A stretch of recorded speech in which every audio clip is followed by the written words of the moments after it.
হ্যাঁ বন্ধুরা, আজকে আমরা ইউনিট 10 নতুন একটি ইউনিট শুরু করব। ইউনিট 10 এর লেসন 1। আচ্ছা, লেসন 1টির একটু পড়ে রাখি, ঠিক আছে? আচ্ছা, ইউনিট 1 আমরা আলোচনা করব। আচ্ছা, আমরা একেবারে ইউনিট 10 এর লেসন 3 তে চলে যাই। লেসন 3 তে লেসন 1 2 এগুলোতে তেমন পড়ার কিছু নেই, আমরা লেসন 3 তে চলে যাই। আচ্ছা, এই ইউনিটটির নাম হচ্ছে ড্রিমস। আচ্ছা, এখানে তাহলে মানুষের কিন্তু অনেক স্বপ্ন থাকে, একজন মানুষের এক রকম স্বপ্ন। কারণ কিছু কিছু মানুষের স্বপ্ন হচ্ছে সেলফ সেন্টার্ড, আত্মকেন্দ্রিক, অর্থাৎ নিজেকে নিয়ে। আবার কিছু কিছু মানুষের স্বপ্ন অন্যকে নিয়ে। আবার কিছু কিছু মানুষের স্বপ্ন দেখা যাবে যে ন্যাশনালি, অর্থাৎ দেশকে নিয়ে। তো একজন মানুষের স্বপ্ন কিন্তু এক রকম। যেমন অনেকে ডাক্তার, ইঞ্জিনিয়ার হতে চায়, ঠিক আছে, বেশি বেশি টাকা ইনকাম করার জন্য। এটা হচ্ছে সেলফ সেন্টার্ড ড্রিম, এটা হচ্ছে তার নিজেকে কেন্দ্র করে স্বপ্ন। আবার কিছু কিছু মানুষ চায় যে না, আমি কি হব, আমি দেখা যাচ্ছে পুলিশ, আর্মি বা সেনাবাহিনী বা কোনো একটা ফোর্সে যোগ দিয়ে আমি দেশের সেবা করব। এইটা হচ্ছে তার দেশ কেন্দ্রিক, অর্থাৎ কান্ট্রি বা নেশন সেন্টার ড্রিম। তো যাই হোক, এখানে এই ইউনিটটিতে ড্রিম নিয়ে আলোচনা করা হয়েছে। এখন এখানে কিছু কিছু বিশেষ ব্যক্তিদের ড্রিম নিয়ে আলোচনা করা হয়েছে। তো আমরা প্রথমে লেসন 3, তাহলে যেহেতু বললাম এর আগের গুলো ডায়লগ বা তেমন কিছু, লেসন 2 এ কোনো প্যাসেজ নেই, তো আমরা সরাসরি লেসন 3 তে চলে যাই। বলছে লেসন 3, দে হ্যাড ড্রিমস 1। এখানে একটা ডায়লগ আছে, ডায়লগটা আমরা আগে একটু পড়ে নেই, হ্যাঁ, কারণ ডায়লগটার সাথে পরের লেসনটুকুর সংশ্লিষ্টতা রয়েছে, এজন্য আমরা আগে ডায়লগটা পড়ে নেই। বলছে Jenny, Shanta, what's your dream for the future. বলছে ভবিষ্যতে তোমার স্বপ্ন কি?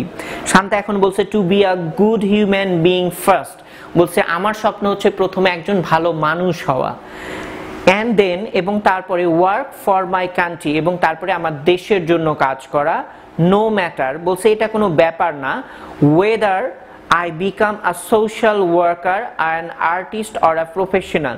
বলছে যে এই যে দেশের জন্য হয়ে কাজ করা, এটা কি, এটা আমি একজন সমাজকর্মী হলাম, নাকি একজন শিল্পী হলাম, নাকি একজন পেশাদার কোনো কিছু, অর্থাৎ চাকুরিজীবী বা পেশাদার কোনো কিছু হলাম, সেটা কোনো ব্যাপার না। কারণ দেখো, আমি তোমাদেরকে একটা জিনিস বলে রাখি, তুমি যে পেশাতেই থাকো না কেন, তুমি চাইলে তুমি দেশের সেবা করতে পারবা। একটা দেশ কি নিয়ে গঠিত, আমরা পড়ছি যে নির্দিষ্ট ভূখণ্ড থাকবে, জনসমষ্টি থাকবে। যেমন একটা জনসমষ্টি নিয়েই তো একটা দেশ। তার মানে দেশের সেবা বলতে আমরা কি বুঝি? তুমি যদি মানুষের সেবা করো তবেই কিন্তু ওটা দেশের সেবা হবে। তো যেমন দেখো, একজন মুচিও কিন্তু দেশের সেবা করে। কিভাবে? সে হচ্ছে মানুষের সেবা করে। কিভাবে? আমরা সবাই জানি। মনে করো তুমি একটা খুব গুরুত্বপূর্ণ অফিসিয়াল কাজে যাচ্ছ, তো গুরুত্বপূর্ণ অফিসিয়াল কাজে যাচ্ছ, যেতে যেতে দেখলা যে রাস্তায় যেতে যেতে তোমার জুতা ছিঁড়ে গেছে, তুমি এমনি তোমার অফিসে লেট হয়ে গেছে, তুমি যেতে পারতেছো না। তো একজন মুচি কি করবে? মুচি হচ্ছে তোমাকে তাড়াতাড়ি জুতাটা সেলাই করে দিয়ে তোমাকে সঠিক সময়ে তোমার অফিসে পৌঁছাতে সাহায্য করবে। আবার একজন রিক্সাওয়ালা বা অটো বা গাড়ি চালক, সেও কি করবে? সে তোমাকে, মনে করো তোমার অফিসে যেতে যেখানে হেঁটে হেঁটে যেতে তোমার অনেকক্ষণ লাগতো, তো একজন রিক্সা চালক বা অটো ড্রাইভার বা বাস ড্রাইভার, তারা কি করতেছে? তারা খুব দ্রুত, তারা নিজের জীবনের ঝুঁকি নিয়ে খুব দ্রুত তোমাকে তোমার গন্তব্যস্থলে পৌঁছে দিচ্ছে। তাহলে এই যে তারা যে এইভাবে তারা প্রতিদিন অসংখ্য মানুষের কিন্তু সেবা করে, তাহলে তারা কি করতেছে? তারা অবশ্যই দেশের সেবা করছে। এরপরে jenny, wow, I really appreciate your thought. বলছে আমি সত্যি তোমার চিন্তা ভাবনার প্রশংসা করি। অ্যাপ্রিশিয়েট করা মানে হচ্ছে প্রশংসা করা। Appreciate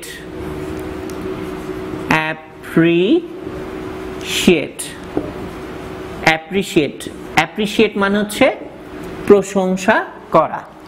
appreciate.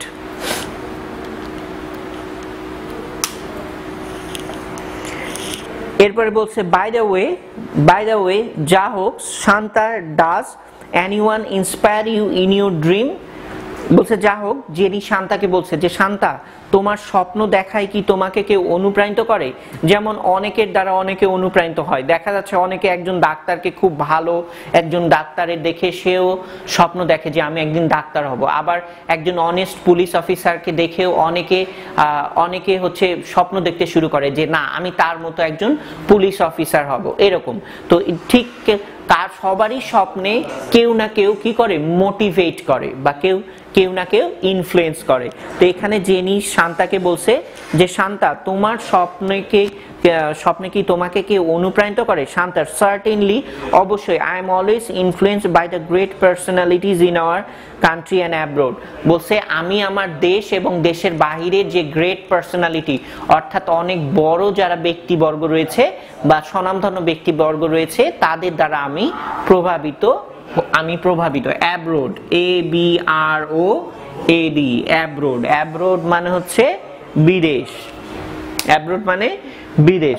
বলছে whenever I read the biography of great people, যখনই আমি মহান ব্যক্তিদের বায়োগ্রাফি বা জীবন বৃত্তান্তগুলো পড়ি, I try to understand how their dreams could help them to be, আমি চেষ্টা করি বোঝার কিভাবে তাদের স্বপ্নগুলো তাদেরকে সাহায্য করেছিল to be what they have been। বলছে তারা যেই পজিশনে এখন রয়েছে সেই পজিশনে তাদের স্বপ্নগুলো তাদেরকে কিভাবে সাহায্য করেছে সেই পজিশনে আসতে চেষ্টা করি। Jenny, would you please tell me about some of your favorite dreamers? বলছে তুমি কি তোমার প্রিয় যে ড্রিমার্স বা স্বপ্নচারী ব্যক্তি রয়েছে তাদের কারো সম্পর্কে কি তুমি আমাকে বলবে? শান্তা বলছে শিওর, অবশ্যই। Read the following text to know about some dreamers in my country. বলছে যে তুমি কি করো, এই যে ফলোইং, নিচের যে ফলোইং মানে কি, ফলোইং মানে হচ্ছে নিম্নবর্ণিত। ফলোইং এখানে কিন্তু এটা ভার্ব না, এখানে এটি অ্যাডজেক্টিভ হিসেবে ব্যবহার হয়েছে, নিম্ন বর্ণিত। বলছে এই যে নিচের যে টেক্সট বা অনুচ্ছেদগুলো আছে এগুলো পড়ো, তাহলে তুমি আমাদের কিছু ড্রিমার্স বা স্বপ্নচারী ব্যক্তিদের সম্পর্কে জানতে পারবে। দে আর মাই আইকনস অ্যাজ ওয়েল, এবং তারা আমার আইকনস মানে কি, আদর্শ বা মডেল। আইকন আদর্শ বা মডেল, এটা হচ্ছে নাউন। আচ্ছা, এরপরে আমরা পরের এখন এখানে এই যে শান্তা যেই সকল ব্যক্তিবর্গকে তার জীবনে অনুসরণ করে, তো তাদের মধ্যে একজনের নাম এখানে, একজনের জীবনী এখানে সে উল্লেখ করেছে, তার নাম হচ্ছে প্রীতিলতা ওয়াদেদার। আচ্ছা, তার সম্পর্কে আমরা পড়ি। বলছে Pritilata Waddedar was born in Chittagong on 5th May 1911। বলছে প্রীতিলতা ওয়াদেদার 1911 সালের 5ই মে চট্টগ্রামে জন্মগ্রহণ করেছিলেন। she was a meritorious student। বলছে তিনি কি ছিলেন, মেরিটোরিয়াস অর্থাৎ মেধাবী একজন ছাত্রী ছিলেন at doctor Khastagir government girls school in Chittagong and Eden college, Dhaka. তিনি কি doctor Khastagir government girls school, চট্টগ্রামে যে doctor Khastagir government girls school রয়েছে সেখানকার, এবং ঢাকার ইডেন কলেজের একজন মেরিটোরিয়াস বা মেধাবী ছাত্রী ছিলেন। She graduated in philosophy. বলছে তিনি দর্শনে কি করেছেন, স্নাতক ডিগ্রি অর্জন করেছিলেন with distinction from Bethune College in Kolkata. বলছে কলকাতার বেতুনি কলেজ থেকে তিনি ডিস্টিংশন নিয়ে, ডিস্টিংশন কথার অর্থ হচ্ছে বিশেষ মর্যাদা বা বিশেষ খেতাব, বিশেষ মর্যাদা বা খেতাব নিয়ে তিনি ফিলোসফি বা দর্শনে স্নাতক ডিগ্রি অর্জন করেছিলেন। In her college days. বলছে তিনি তার কলেজে পড়াকালীন সময়ে Pritilata was an activist in the anti-British movement, British বিরোধী আন্দোলন, যেটাকে আমরা বাংলায় কি বলবো, ব্রিটিশ বিরোধী আন্দোলন। বলছে তিনি কলেজে পড়ার সময় ব্রিটিশ বিরোধী আন্দোলনের একজন সক্রিয় কর্মী ছিলেন। অ্যাক্টিভিস্ট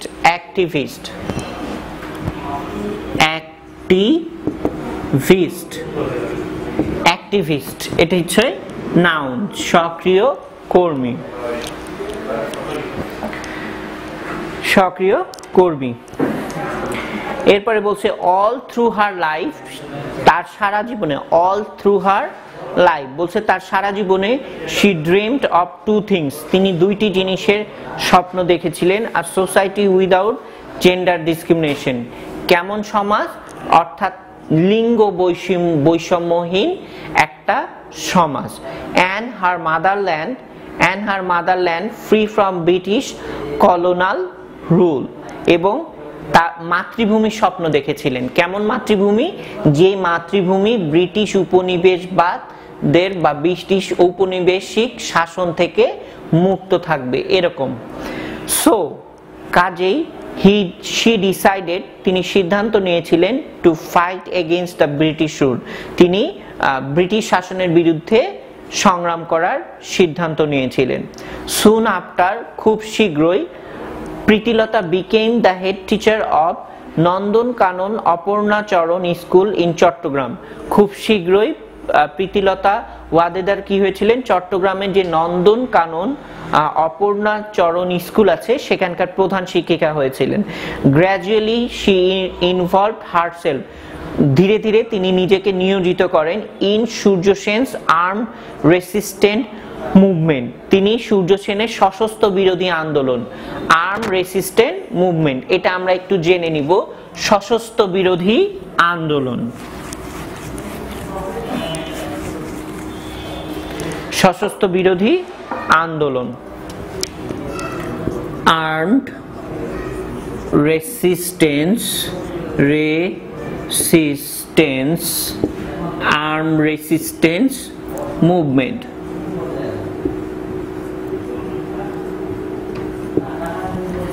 এটা আমরা একটু বড় হাতে লিখি, এটা যেহেতু একটি ইয়ের নাম, আর্ম রেসিস্ট্যান্ট মুভমেন্ট। রেসিস্টেন্স মানে হচ্ছে বাধা দেয়া, রেসিস্ট মানে হচ্ছে বাধা দেওয়া, ওটা নাউন ফর্ম হচ্ছে রেসিস্ট্যান্ট। সশস্ত্র বিরোধী আন্দোলন তার মানে কি, অস্ত্র শস্ত্র সহ কাউকে, অস্ত্র নিয়ে কাউকে বাধা দেয়া, ঠিক আছে।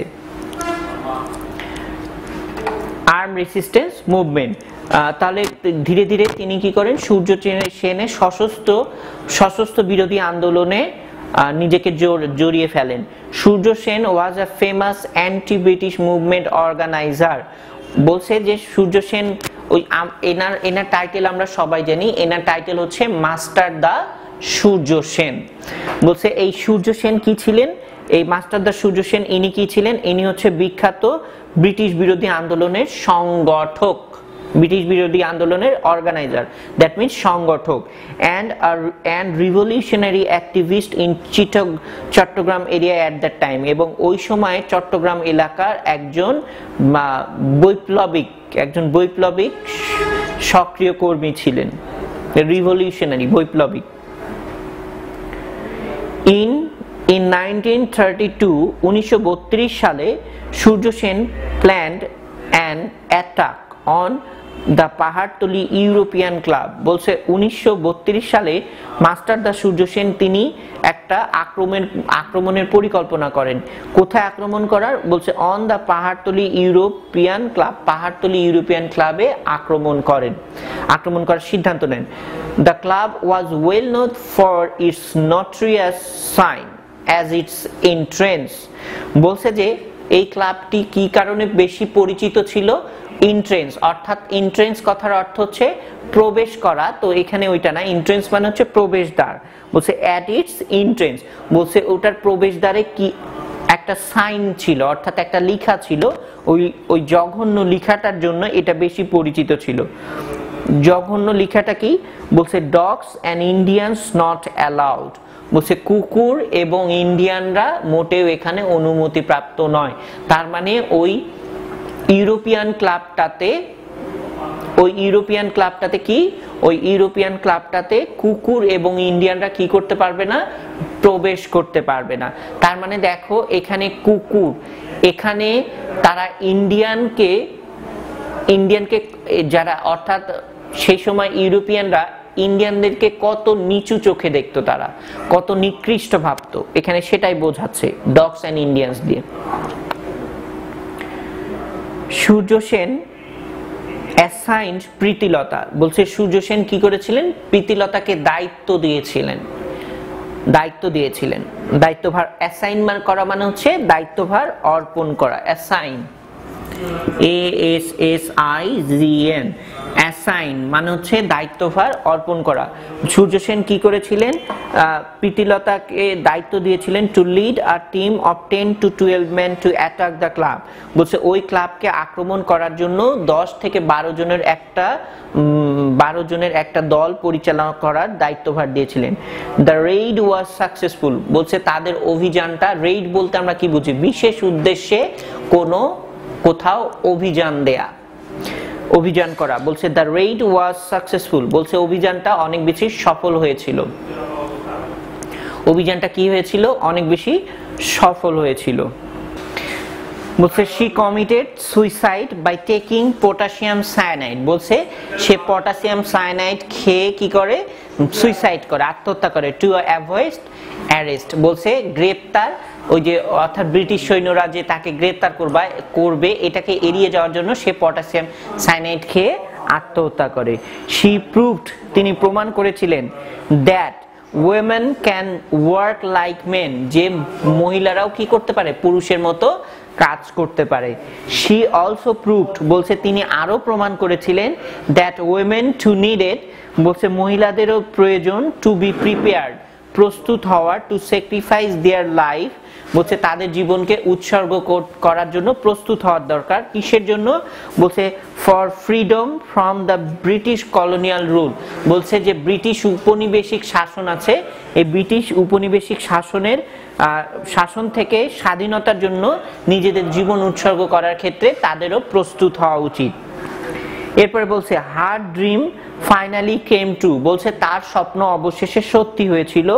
The British rule came to an end in 1947, বলছে যে 1947 সালে ব্রিটিশ শাসনের অবসান হয়েছিল। কাম টু অ্যান এন্ড, এটা হচ্ছে একটা phrase, come to an end, এটা একটা ফ্রেজ, এটার মানে হচ্ছে শেষ হওয়া। আমি প্রেজেন্ট ফর্মে লিখলাম কেন? কারণ মূল রূপটা হচ্ছে কাম টু অ্যান এন্ড, এটা জাস্ট প্রয়োজনের জন্য এটা পাস্ট ফর্মে লিখে রেখেছে কেম টু অ্যান এন্ড। বলছে যে এরপরে বলছে though she couldn't see it during her lifetime, যদিও তিনি তার জীবনকালে সেটা দেখে যেতে পারেনি। এই যে 1947 সালে ইন্ডিয়া যে বা এই সাবকন্টিনেন্ট এই উপমহাদেশ যে ব্রিটিশ শাসন থেকে মুক্ত হলো, এটা তিনি দেখে যেতে পারেন নাই, কিন্তু এটা সত্যি হয়েছিল। তো যাই হোক, আমরা যেটা পড়লাম এখানে প্রীতিলতা ওয়াদেদার, দেখো এখানে আমরা এই ইউনিটটি হচ্ছে ড্রিমস নিয়ে, অর্থাৎ স্বপ্ন, বিভিন্ন মানুষের স্বপ্ন। তো প্রীতিলতার স্বপ্ন কি ছিল? যে প্রীতিলতার স্বপ্ন ছিল, প্রীতিলতা কেন জীবন দিয়েছিল? প্রীতিলতা দিয়েছিল, আমরা জানি যে মানুষ স্বপ্ন পূরণের জন্য অনেক কিছু করে।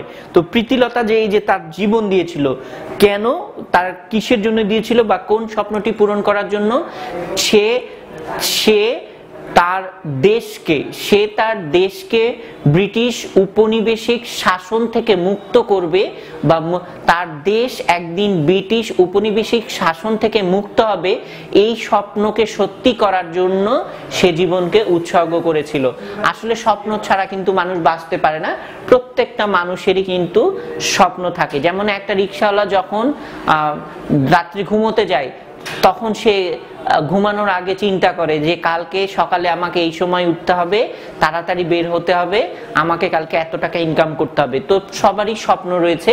তো যাই হোক, আমরাও ভালো ভালো স্বপ্ন দেখব, এমন স্বপ্ন দেখব যে স্বপ্নগুলো আমাদের নিজেদের জন্য, আমাদের পরিবারের জন্য, আমাদের সমাজের জন্য, আমাদের রাষ্ট্রের জন্য যেই স্বপ্ন অনেক কল্যাণকর হবে, এরকম স্বপ্ন দেখব এবং সেগুলো বাস্তবায়ন করার জন্য আমরা যথাসাধ্য চেষ্টা করব। তো আমি এই প্যাসেজটি পড়ানোর সময় অনেক ওয়ার্ড মিনিং বলেছি, অনেক ফ্রেজ বলেছি, এগুলো তোমরা বাসায় গিয়ে ভালোভাবে আয়ত্ত করবে। তো সবাই ভালো থাকবে, সুস্থ থাকবে, আল্লাহ হাফেজ।